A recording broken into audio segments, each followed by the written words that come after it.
Start. Similarly, testimony of PW3 relates to the fact that he saw the deceased along with the accused person moving on rickshaw towards Khasbagh around 6:45 pm on 30/10/2002. This testimony, if taken to be true in itself, does not establish the fact that all the three persons arrived at Khasbagh. Therefore, testimony of opposite witnesses of fact on particular aspects is not consistent with the establishment of the guilt, and it gives rise to certain other possibilities. It is admitted position that no one saw the accused person either coming into the Khasbagh or moving out of the Khasbagh at any relevant point of time during night before discovery of dead body of Ravi Shukla.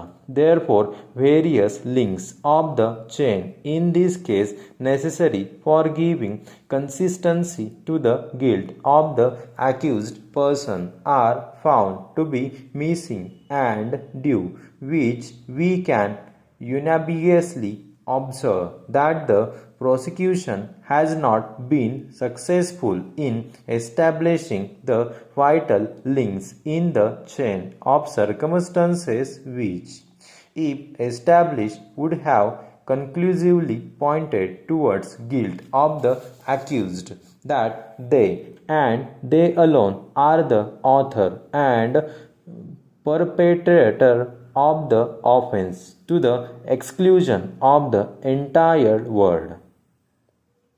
Para.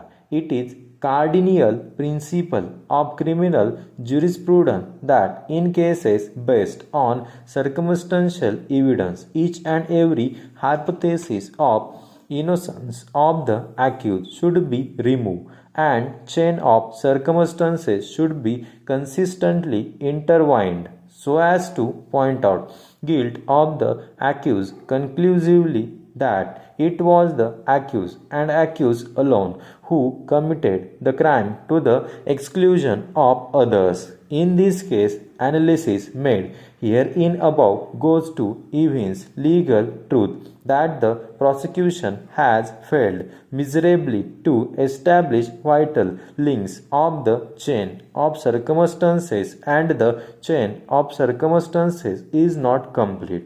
We have counted upon various aspects of the case, right from point of motive to the factual aspect of last seen theory, and thereafter factum of arrest and recovery made by the investigating officer.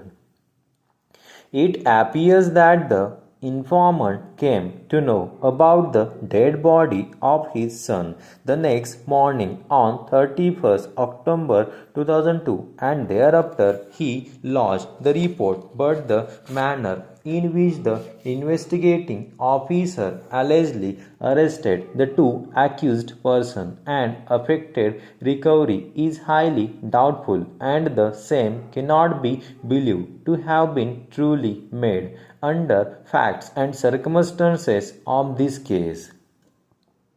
Even the investigating officer failed to collect the requisite evidence that may conclusively point out and establishes guilt of the accused, and work against hypothesis of innocence of the accused. We may sum up that testimony. Facts and circumstances open possibility of commission of murder of Ravi Shukla by other persons as well, and every hypothesis of guilt to the exclusion of others against the accused has not been established in the chain of circumstances. The trial court, while recording conviction against the appellants, failed to properly appreciate the facts and circumstances of the case and recorded erroneous and illegal finding of conviction which cannot be sustained by us for reasons aforesaid. Para. Consequently, the contention raised by the learned counsel for the appellants holds the ground firmly, as it has got force. The appeal is allowed and judgment and order of the trial court dated 5th March 2005 passed by the Additional Session Judge Court Number 2 Rampur in Session Trial Number 276 of the 2003 arising out of case crime number 582/2002 under section 302/34 and 411 IPC is hereby set aside and the accused appellant are exonerated of all charges.